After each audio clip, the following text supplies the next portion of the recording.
So actually, that's actually a very prominent theme that you mentioned just now. I understand that Soulbond is a passion of yours, but it's not actually a vanity project. So maybe you can explain further what made you really be so passionate about this particular brand and building the NFT as well. So Soulbonds Vision is to give a second chance to these underprivileged communities, especially through these GameFis, through playing games that they enjoy. But in order to do that, we are not just going to give them tokens or coins for them to change the fiats. What we're trying to do is we try to make it sustainable cycles for them. We'll be reaching out to all these rural areas, especially in Malaysia first, and we will be teaching them how to earn tokens or earn money through games. And at the same time, we will be tying out with all these personal wealth economy to train them on savings, investments, insurance, and what's not.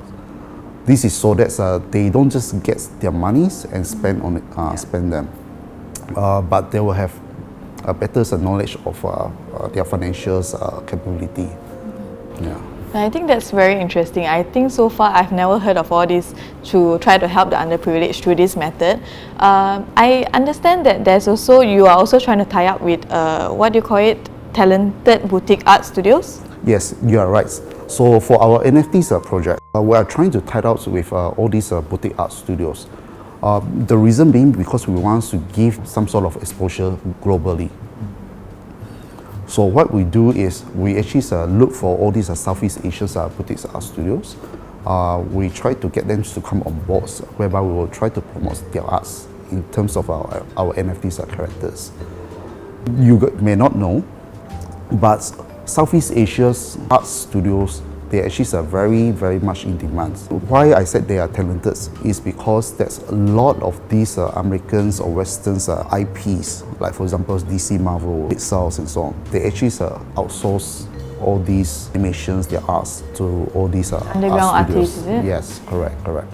So I think it's very true that visuals is one thing, but are you confident to say, this is where the tough question comes in, are you confident to say that it's going to be a good game? I'm actually spending some more time in the gameplay. I'm actually spending quite a lot of time with our games consultants, Jeremy, and game developer Jeremy and Elmobots, to try to make the games as fun as possible, to be as sociable as possible. And I'm also, the tough question is actually the games economy. There's no point to just earn money from the games. You must make it whereby there are some sort of rewards but punishment as well.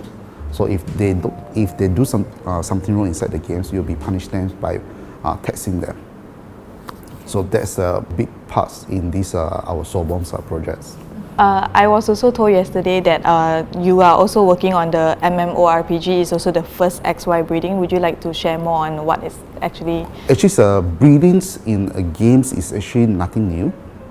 But for us, we actually are trying to breed two different genes, which means adults male and adults female. So if you some sort of married or breed, you'll be able to get another NFTs. So, or another characters, playable characters, right?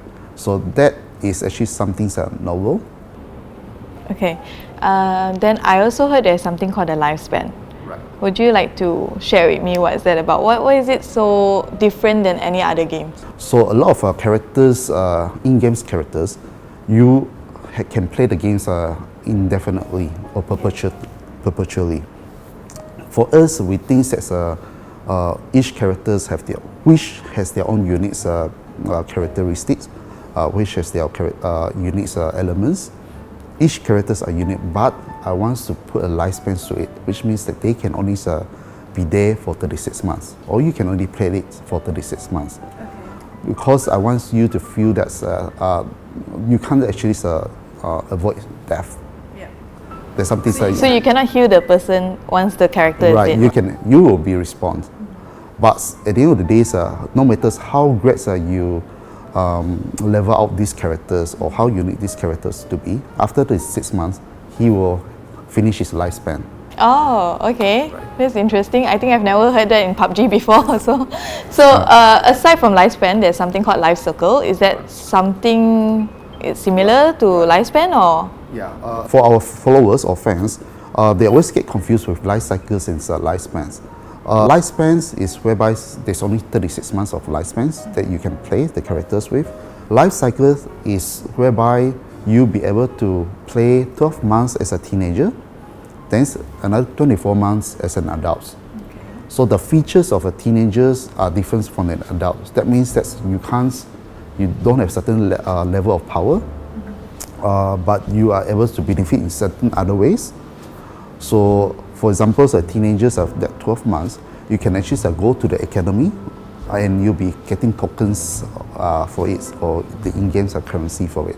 But with these, when you are 24 months as an adult, you can't go to academy because you are an adult, but you'll be able to breed, right? So that's the difference between teenagers and also an adult. So with the life cycles is after 12 months, you have no choice but to morph or convert into an adult. Okay, that's interesting. I think I'm pretty sold in this game. I think I would like to try it out myself. Do you want to tell everyone on when is it launching and how do you get it? How do you download the game or how do you participate in this game? Right. If you are interested in our NFT project Soulbonds, please visit our website www.soulbond.net. If you are interested in minting from our website, please do so on 27th of March this year. But if you can't be able to get our NFTs on our website, please go to OpenSea and you can actually buy it from the secondary market. Okay, thank you so much, Mr. Clifford, for your time today, and we're looking forward to your launch. Thank you. Thank you, Christine.